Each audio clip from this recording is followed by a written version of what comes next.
So, about a month ago, I hit up one of my newer friends, a Mr. Zach Childs, to ask him some questions about Telecasters, more specifically, a series that Fender had come out with around late 2023 called the Ventera 2s. Now, my reasoning for this was really twofold, the first of which being that Zach is an absolutely incredible guitar player, and the second of which being that I knew that when it came to the history of Telecasters in Nashville, Zach was like one of the go-to guys. And when I got over to his space, we'd start talking and something really interesting happens. He tells me that the night before he had been hanging out with Brad Paisley, who I had met a month prior, and told him that we were going to be doing this video today. And Brad actually gave him his 1950s broadcaster to use just for this specific video. Now, I was genuinely dumbfounded by this for a myriad of reasons, but there were also some other emotions that seemed to jump out at me, some of those being curiosity and just general excitement. You see, I knew that this would probably be the most vintage Tele that I ever played in my entire life, and I would be able to ask Zach in real time why guitar players actually gravitate towards some of these more vintage spec Teles, and also what changes they had made over the years to some of the more modern Telecasters. Telecasters like this guy right here.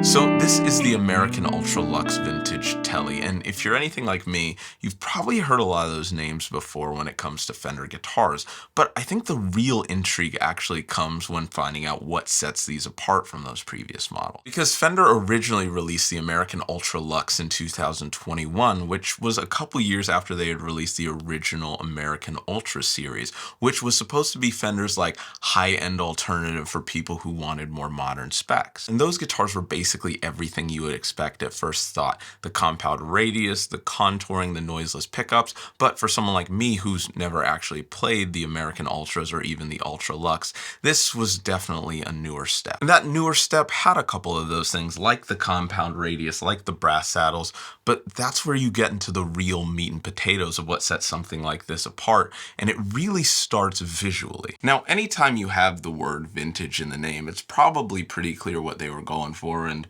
this was no different. Not only does it have the heirloom nitro finish, which if you're like me and you didn't know what that meant, it's a very specific type of nitro finish that's meant to mimic the look and feel of more vintage guitars, which is different from both the Ultra and the Ultra Luxe. And unlike the Ultra Luxe, this also doesn't have the matching headstock, which I really tend to love because in 99.9% of cases, I really hate the matching headstock thing. But it didn't even really stop there, because once I had gotten past the visuals and the finish, that's where I really got into the pickups, which became one of the bigger differences. So I think it's actually time we plug this thing in and I show you what I mean. So in terms of amps, it's like the most simple setup ever. It's just Dream 65 into the Oceans 12, and I guess we're gonna see how this goes, right?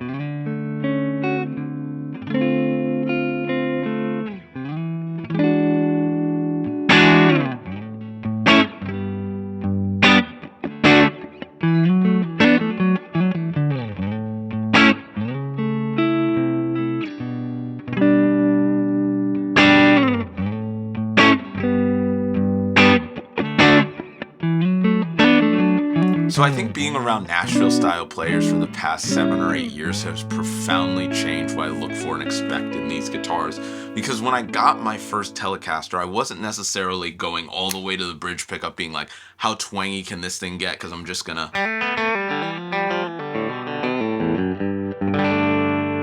That wasn't who I was. Really, I was just looking at the different expectations I have for being a Strat guy in the neck pickup. because I was trying to do the whole John Mayer thing. And I think that's a lot of why bassline, where I usually start with these guitars, is just the neck.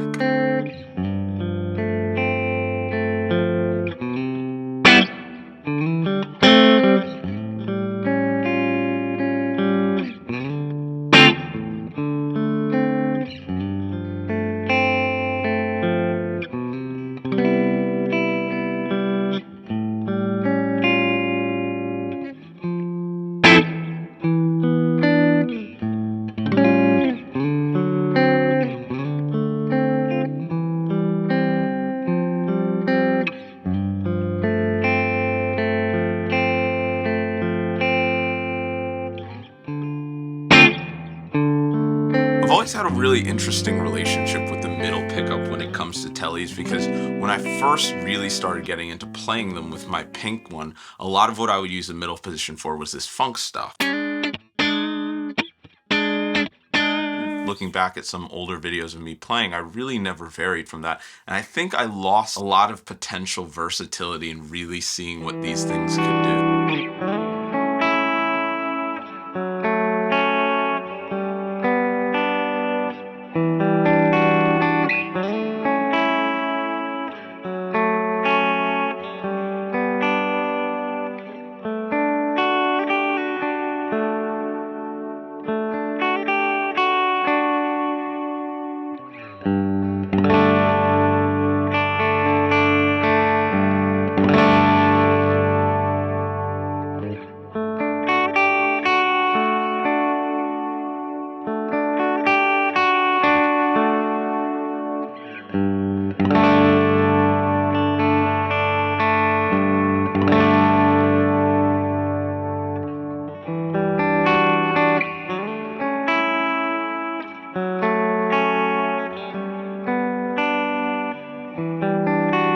So I think the pickups really speak to everything that Fender seems to be trying to do with these guitars, because these are the pure vintage 51 single coils, as they call them, and they're very different from both the Ultra and the Ultra Luxe as I looked them up, because those both have noiseless pickups. And that's kind of where I start to put the puzzle pieces together, like we were talking about before, in what this thing is totally supposed to be and what Fender is trying to make it as this sort of middle point between the American Ultras and the American Vintages, with a few key upgrades and a few key differences. The looks of the vintage, the tone of the vintage, with the playability aspects coming from the Ultra, even down to this neck being an augmented D, and also, in terms of the tone, this little switch right here.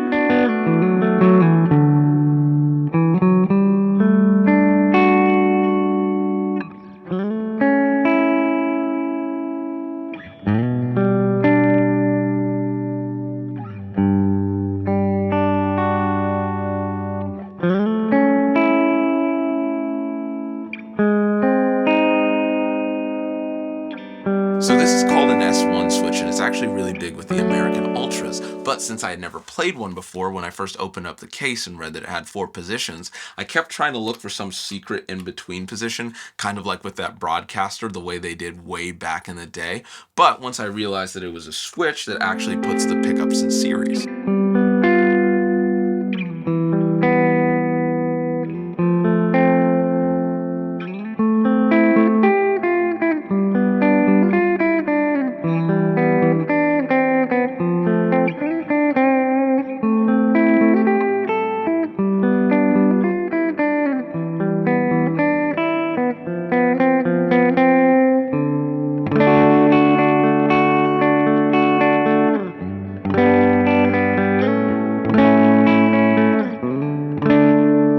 The really cool thing about switches like these is just how differently I've learned to approach them over the years, because it used to be for me about having just one extra tonal variation instead of thinking about all the potential different configurations. Because instead of just having single coil, it's a humbucker. You now have an HS guitar, depending on what position you put it in, and it's just a click away. So the more more I play this guitar, the more I realize just how unique this thing is going to be. And I'm not even just talking about specs or quality, but in this case, I'm talking about just the general layout of where it's going to stand in the Fender lineup. Because essentially with this guitar and with this line of guitars as a whole, Fender is basically saying this is about as close as you'll get to a custom shop without getting a custom shop. If we zoom out strictly to the Telecaster aspect for a second, I think more recently, having played a lot of more vintage spec Teles, not all of them all the way in the realm of the broadcaster, my thought process going in knowing that it was in any way associated with the American Ultras was that this was going to be the most modern thing possible and the most different thing from like the broadcaster. But I like seeing just how unique this thing can feel in combining both of those worlds. And because of that, this genuinely excites me in a way that I wasn't expecting. Not just because of the quality, but because a lot of the higher end Fender guitars today, you have to choose between ultra and vintage, and then you get something like this. And I think that's pretty neat. But I don't think it matters what I think. What matters is what you think. So please let me know. Do you like the ultras? Do you like the more vintage style specs? What do you think of this guitar, or even this new range right above Ultra Lux that they seem to have created?